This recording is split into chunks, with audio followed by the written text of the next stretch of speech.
Hola, ¿qué tal, amigos de Smite? Son hoy día invitados a ser parte de una historia aterradora. Hoy les contaré la historia de cómo surgió la voz de asedio. Prepárate para sufrir miedo, terror. No te preocupes, no mostraremos ningún screaming o otra cosa que salga de sorpresa. Solamente usaremos el terror psicológico para contarte esta historia. Si no estás preparado, te pido que por favor cierres esta ventana y la veas cuando sea de día.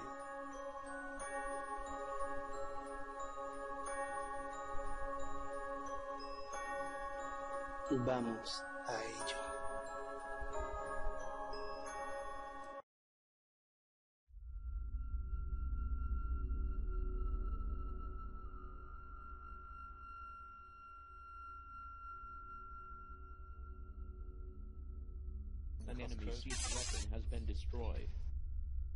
John Newman era el director de animación y sonido de Smite. Su función era dar el visto bueno a los trabajos realizados en las diferentes áreas a su cargo, y además, por el área de sonido, tenía la función de edición de este, siendo la última instancia antes de que saliera el parche online. Este tenía a su cargo muchas personas por el área de animación, pero por el área de sonido, eran tan solo 4 personas, contándolo a él.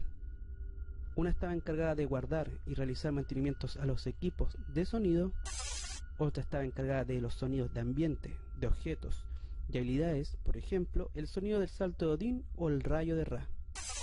Y el tercero, llamado Edward Harris, estaba encargado de la narración e igualmente de la edición final de los sonidos, por lo cual John siempre compartía esta tarea con él, o se la encomendaba en caso de estar muy atareado con el otro departamento a su cargo. El día del lanzamiento del mapa de asedio y el dios Osiris, se dieron cuenta que muchos de los jugadores manifestaron la falta de sonido en el mapa de asedio. Es por este motivo que para el parche siguiente, este debía contener los sonidos además de las mejoras de ciertos aspectos del mapa. Pero John tenía una invitación a viajar al continente asiático para ver cómo trabajaba el departamento de sonido de la empresa Hi-Res en Asia. Pero este estaba fijado una semana antes de cuando él tenía que realizar sus funciones de agregar sonido a las animaciones y al mapa. Es por este motivo que encomendó el trabajo y la dirección a Edward, el cual ya había hecho esto anteriormente y siempre había obtenido buenos resultados. John confiaba ciegamente en la habilidad de Edward. Es por eso que cuando estaba en el continente asiático, se preocupó totalmente de ello. Si él quisiera comunicarse con él, no sería posible porque la empresa telefónica que le brindaba el servicio no funcionaba en China, y es por eso que su celular sería un simple ladrillo y debería comunicarse con él a través del hotel en China. Unos días antes, de igual manera, se preocupó y llamó a Edward y este le preguntó cómo iba el trabajo final. Edward le contestó: voy muy bien. Pero esto no le preocupó. No fue lo que le dijo, sino con el tono que se lo dijo. Fue como si no presentara emoción por el trabajo hecho. Era una forma fría, sin sentimiento y de forma plana, carente de humanidad. John le pregunta: ¿estás bien, Edward? Y Edward le responde: he estado mejor. Después de esa llamada, John continuó con sus actividades en el continente asiático, algo confundido por esa extraña llamada. John llegó a su casa al 5.º día de haber hecho esa llamada, que tanto le preocupó. Cuando John llegó a su casa, prendió el computador y inició Smite para ver cómo había quedado los avances que Edward había hecho. Al meterse, se dio cuenta de que la actualización no había salido como él había esperado. Cuando entró al mapa de asedio, no presentaba ningún cambio importante.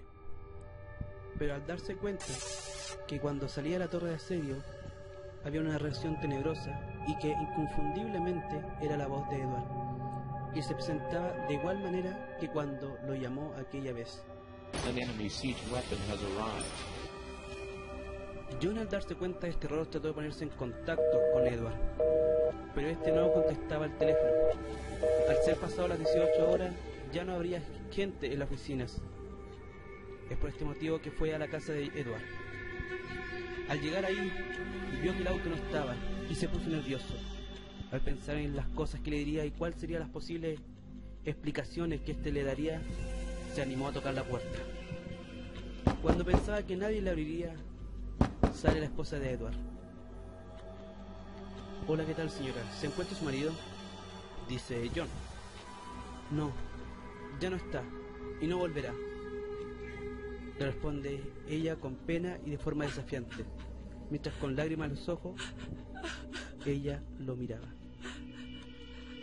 «¿Cómo? ¿Ha pasado algo?», responde nuevamente John.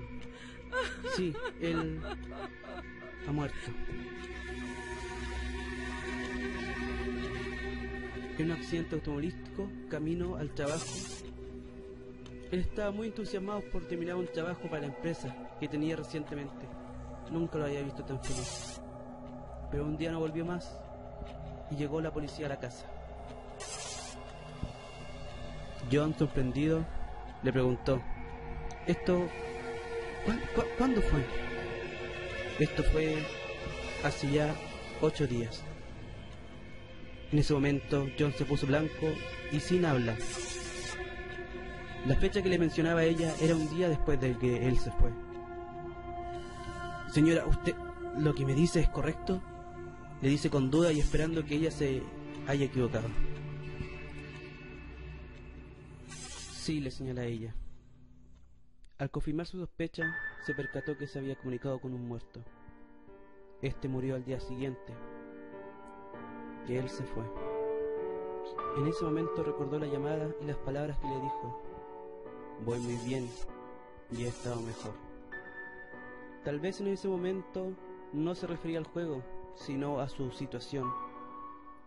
También recordó las palabras que dejó dicha en el juego, que a pesar de todo, el estar muerto cumplió con su mayor afición: